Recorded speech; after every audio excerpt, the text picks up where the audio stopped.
Assalamualaikum warahmatullahi wabarakatuh. Kami dari kelas 11 IPA 4. Di video kali ini kami akan mempresentasikan laporan studi literatur tentang Parenkim. Sebelumnya, perkenalkan, nama saya Fili Febriati. Nama saya Silana Sapitri. Saya Eva Nur Afiani. Saya Muhammad Daniel Rahmaja. Selamat menonton. Jaringan dasar atau jaringan Parenkim. Jaringan Parenkim merupakan jaringan yang terbentuk dari sel-sel hidup dengan struktur morfologi dan fisiologi yang bervariasi. Jaringan parenkim disebut jaringan dasar karena terdapat pada hampir seluruh bagian tubuh tumbuhan. Contohnya, parenkim palisade yang terdapat di daun dan parenkim penimbun yang terdapat di akar. Selanjutnya, jaringan parenkim juga memiliki ciri-ciri loh. Simak terus ya videonya. Jaringan parenkim memiliki ciri-ciri sebagai berikut. 1. Tersusun dari sel-sel hidup yang berukuran besar. 2. Bentuk selnya polihedron dengan dinding sel primer. 3. Memiliki inti sel yang berukuran besar dengan banyak vakuola. 4. Letak selnya tidak terlalu rapat sehingga terdapat ruang antar sel. 5. Dapat bersifat meristematik. Selain itu juga, jaringan parenkim tidak hanya memiliki ciri-ciri saja. Jaringan parenkim ini juga mempunyai 6 berdasarkan fungsinya yang akan disampaikan oleh Helsi. Jaringan parenkim dibagi menjadi 6 berdasarkan fungsinya sebagai berikut. A. Parenkim asimilasi merupakan parenkim yang dapat melakukan fotosintesis karena memiliki klorofil. Terdapat di bagian tubuh tumbuhan yang berwarna hijau karena mengandung klorofil, maka parenkim ini disebut juga parenkim. D.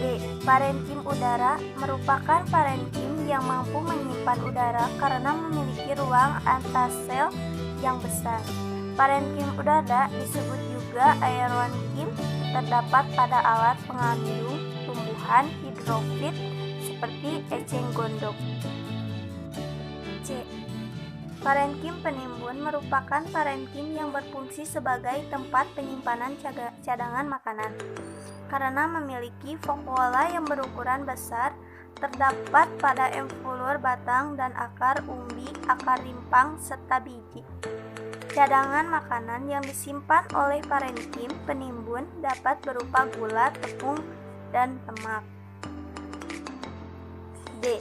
Parenkim penutup luka merupakan parenkim yang bersifat merismatik karena melakukan pembelahan diri untuk regenerasi parenkim baru.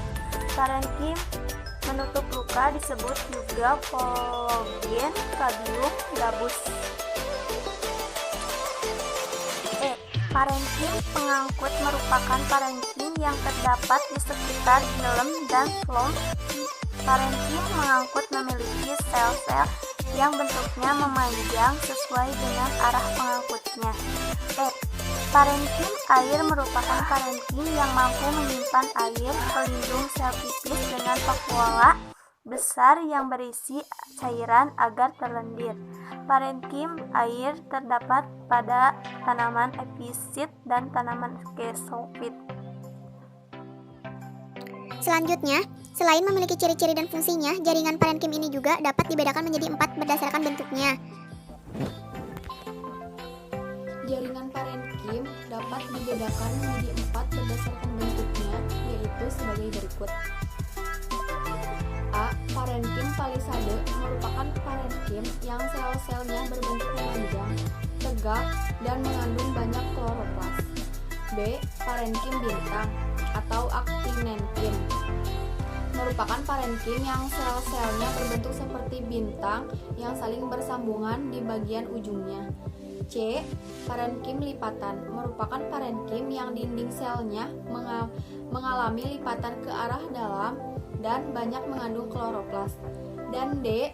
Parenkim bunga karang atau parenkim spons merupakan parenkim yang memiliki sel-sel dengan bentuk tidak teratur dan ruang antar sel yang besar. Selanjutnya, pakai kunci pertanyaan yaitu apa, mengapa, di mana, dan bagaimana.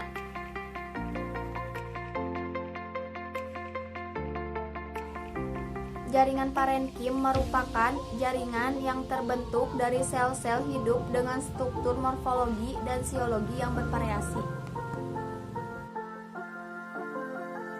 Karena jaringan parenkim berada pada hampir seluruh bagian tubuh tumbuhan dan dapat memiliki bentuk yang berbeda-beda sesuai dengan fungsi khususnya. Letak jaringan parenkim adalah jaringan dasar yang utama. Sel-sel parenkim ditemukan pada akar dan batang terutama sebagai pengisi bagian korteks batang, daun, bunga, buah, dan biji. Parenkim pagar atau palisade merupakan tempat fotosintesis yang utama dan sel-sel memanjang yang terdapat di daun tepat di bawah jaringan epidermis karena banyak mengandung klorofil daripada jaringan lainnya dengan bentuk bulat. memanjang atau lonjong yang berjajar seperti tiang. Dapat disimpulkan bahwa parenkim pagar berfungsi sebagai tempat untuk fotosintesis. Parenkim bunga karang atau jaringan spons yang merupakan lapisan sel-sel yang tidak teratur, banyak rongga udara dan berada di bawah lapisan jaringan tiang. Pada bunga karang terdapat klorofil dalam jumlah kecil atau tidak seperti palisade.